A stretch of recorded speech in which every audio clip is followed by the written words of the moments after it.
The man was hunting when he unexpectedly stumbled upon a gang shootout. The ground was covered with corpses. He cautiously checked the situation inside the car, but discovered that the trunk was filled with valuable goods. The man immediately realized something was wrong. He quickly began searching the area. Sure enough, he found a box beside a body. Inside the box was $5 million.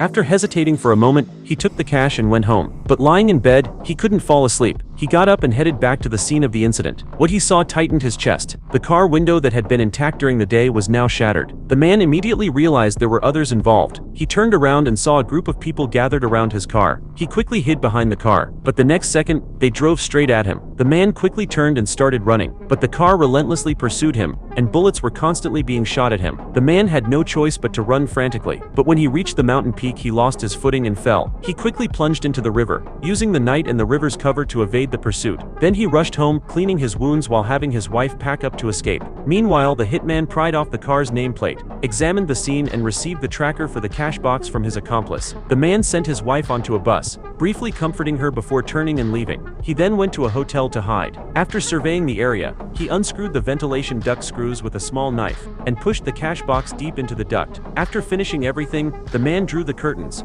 went out and bought himself some gear. But when he returned to the hotel that night, he keenly sensed that something was off. He immediately told the driver to change to another hotel. Next, he bought a hunting rifle and an outdoor tent. Then he returned to the hotel where he had hidden the cash, booked a room next door and lay against the wall, making sure the room next door was quiet. He then connected the tent poles one by one. Meanwhile, the hitman had tracked the hotel based on the tracker. He booked a room at the front desk, took out his gear and removed his shoes, then paused in front of a room. On the other side, the man used his modified tools to hook the box, but the next second, the hitman burst into the room next door, guns drawn. Upon hearing the gunshot, the man froze. The hitman searched the room, but didn't find the suitcase. Eventually, he used a coin to unscrew the vent cover and discovered the scratch marks inside the duct. The man then checked into another hotel. Lying in bed, he was deeply confused. How could the hitman track him so precisely? So he got up and checked the suitcase. Sure enough, he found a tracker inside a stack of cash. At that moment, he heard a noise outside the door. The man hurried to the door, crouched and peered outside. He saw someone slowly approaching. The man quickly took out his hunting rifle and sat on the bed, turning off the bedside lamp. The next second, the hallway lights went out. As the man held his breath, a gunshot rang out, piercing the door. The man quickly fired a shot back,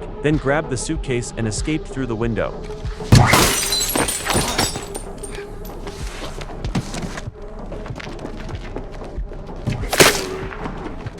He quickly hid behind a wall, but was still injured in the waist. The man then ran to the back of a car, preparing to make his move. Through the glass reflection, he saw the hitman slowly approaching. The hitman, noticing the bloodstains on the ground, realized the man's location. Seeing the situation was critical, the man decisively popped out from behind the car and fired, but the hitman quickly got behind the car. The man rushed forward and fired a few more shots, but found that the hitman had already disappeared. Only the bloodstains on the ground showed he had been wounded. The man, now exhausted, arrived at the border, deciding to cross for medical treatment.